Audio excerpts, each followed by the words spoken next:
Hey everyone, it's Thick. Today I'm going to be showing you the most efficient way of doing the fighting portion of the Legend of the Veil quest. This is in order to get the Servant of the Flame sword, which requires you to fight the Soul Flame Captain 40 times, which is quite a bit. But I'm going to show you a little trick to help speed up that process and hopefully make things a little bit easier for you. So let's get started. So to begin with, I'm going to be using Sanctuary Outpost just because I personally like the Shores of Plenty, and I've noticed that the islands it brings me to are small and nearby. So once you've grabbed your quest, go ahead and throw it down. Make sure that it's one of the fighting quests, because odds are you're not going to get it first time, and that's okay. This is because, unlike the other trading companies in the game, the Pirate Lord can infinitely sell you quests. This means you don't have to wait until 6 AM in-game time, just like you would all the other companies for their quests to refresh. So you can just go ahead and buy another one. And I'll show you that right here. Just gonna throw away my quest. Right after doing so, if I talk to the Pirate Lord again, he is once again selling that quest, and you can repeat this process. Once you're done listening to this guy talk, you can finally set sail. For me, I had to go to Crescent Isle, and I'll show you a little bit more as we sail there.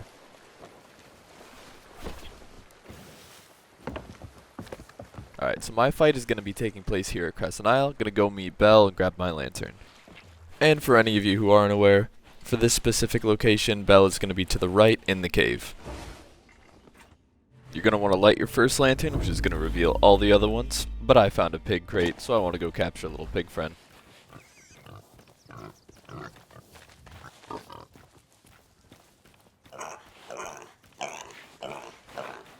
And so, without further ado, I would like to introduce you all to Hamlet. And so, with that out of the way, we are going to go around the island lighting all those little braziers until we summon the Ancients.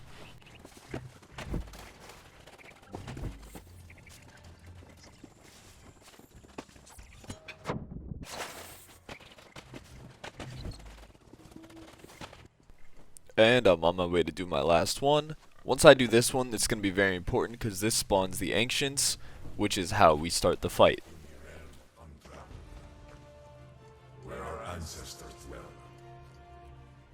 And here they are, and this is going to be the final lantern that we need to light. Alright, I'm just about to get this fight started, but there is one crucial tip that will help this fight go by so much quicker. And that is going to be to have a firebomb on you.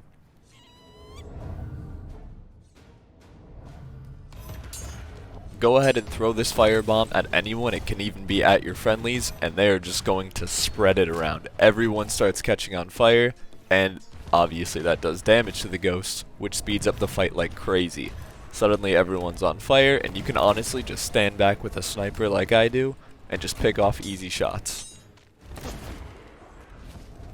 Just gonna speed up this fight footage so that we don't waste any of your time, but as you can see, I am just taking shots with my sniper and everyone is on fire. Now, as you might be able to tell, you really don't have to throw more than one firebomb, but as I'm gonna do later in this fight, it is kind of necessary just in case that fire starts to wean out a little bit and not as many people are ablaze.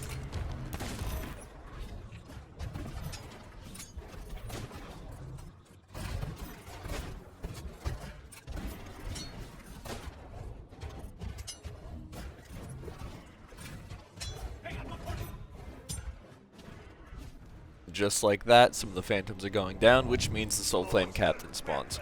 Now, he's not on fire, so I'm just going to chuck another firebomb at him, just to put him on fire, spread that fire around a little bit more. And then, once again, just stand back, pick off easy shots, while your friendlies do the work.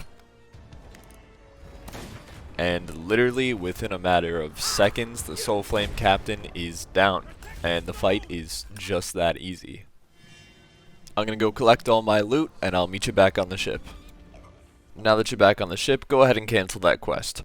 Because you're able to buy an infinite amount from the Pirate Lord, and because you're able to cancel halfway through, this is the key to doing these fights over and over and getting that sword as fast as possible. Now, this guide might be a little more useful towards the end of your grind when you're close to 50 of those voyages completed, but you still haven't gotten all 40 of those fights done.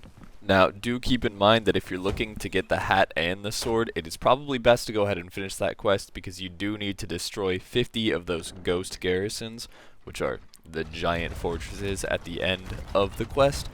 but this is just a guide on how to get the sword specifically because my pirate looks awful in a hat. And so once you have all those basic steps completed, you just go on back to the outpost, buy another voyage, and rinse and repeat. If you don't care about the hat like me, this is the best way to go ahead and get that sword, and this is what I'm doing personally solo, but of course I am going for that hat passively with my friends because they care a little more about it. And that's going to be just about it for me today. If you found any of the tips within this guide helpful, feel free to drop a like, maybe consider subscribing. It would be greatly appreciated and help me out a lot. Take care, stay safe, and I'll catch you on the waves.